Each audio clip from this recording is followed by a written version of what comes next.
Oke guys, kita lihat teman kita lagi memasak ya.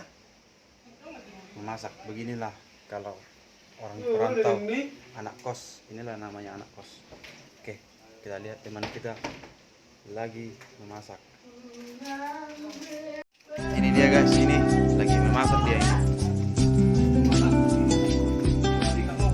Masak torabika moka plus dengan susu. Guys, beginilah keadaan lagi lockdown. Lagi lockdown.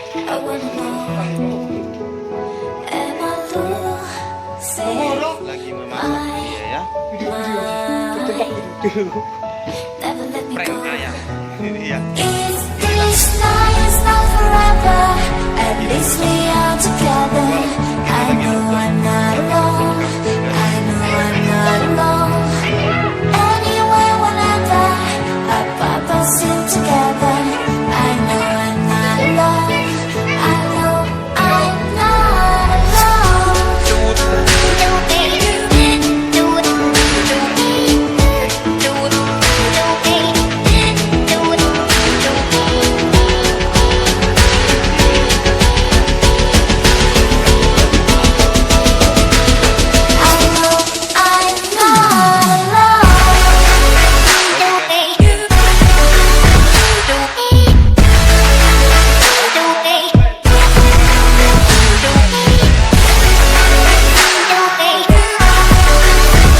Tidak akan rugi.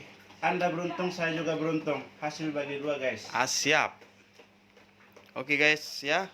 Taruh situ.